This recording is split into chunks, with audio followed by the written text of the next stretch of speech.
దృష్టికి తీసుకొచ్చిన నిధులను మంజూరు చేయడానికి అనుమతులు ఇవ్వడానికి కూడా సంపూర్ణంగా ప్రయత్నం చేస్తానని చెప్పి నేను వారికి విజ్ఞప్తి చేస్తున్నా. అదేవిధంగా దామోదర్ రాజనరసింహ గారు నా దృష్టికి తెచ్చిన 2 నేషనల్ హైవేలని అండర్ పాస్ల గురించి 2 నేషనల్ హైవేల మీద యాక్సిడెంట్ అవ్వడం లేకపోతే ప్రజలు చచ్చిపోవడం కూడా వారి దృష్టికి తీసుకొచ్చారు. తప్పకుండా ఈ నేషనల్ హైవేస్ లో ఉండే అండర్ పాస్ల విషయంలో కేంద్ర ప్రభుత్వంతో మాట్లాడి నిధులు తీసుకొచ్చి తప్పకుండా ఈ ప్రాంత అభివృద్ధి కోసం నా వంతు సహకారాన్ని మీకు అందిస్తానని చెప్పి నేను విజ్ఞప్తి చేస్తున్నా.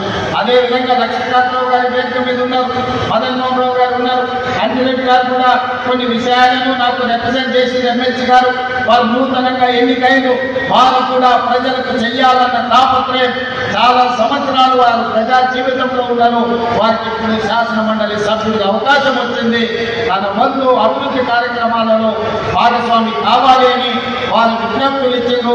తప్పకుండా వాటిని కూడా పరిశీలించి అవసరమైన నిధులను మంజూరు చేయడానికి నేను ప్రయత్నం చేస్తాను. అదేవిధంగా ఈ మెదక్ జిల్లాలో ఈరోజు పటాన్చెరు పారిశ్రామిక ప్రాంతం ఒక మినీ ఇండియా లాంటిది. ఆ మినీ ఇండియాను ఆనాడు ఇందిరమ్మ మంజూరు చేయబట్టి దేశం నలుమూలలో ఉన్న కార్మికులు ఎవరైనా ఏ ప్రాంతం వారైనా వారికి చేత పట్టుకొని పటాన్చెరు ప్రాంతంలో వస్తే బ్రతకడానికి అవకాశాన్ని కల్పించి మీరు ఆదరించిండ్రు. ఒక మినీ ఇండియాకు ఈ మెదక్ ప్రాంతమే ప్రాతినిధ్యం వహిస్తుందన్న సంగతి ఈ సందర్భంగా మనం గుర్తు చేసుకోవాలి. ఈరోజు ఈ మెదక్ జిల్లాలో పిహెచ్ఎల్ కావచ్చు, పీడిఎల్ కావచ్చు, ఇంగ్రిసాట్ కావచ్చు, ఈనాడు మనం అభివృద్ధి చేసుకుంటున్న నిమ్స్ కావచ్చు, ఇవన్నీ కూడా కాంగ్రెస్ పార్టీ అధికారంలో ఉన్నప్పుడు ఇందిరమ్మ ప్రధానమంత్రి ఉన్నప్పుడు జరిగిన అభివృద్ధి కార్యక్రమాలే.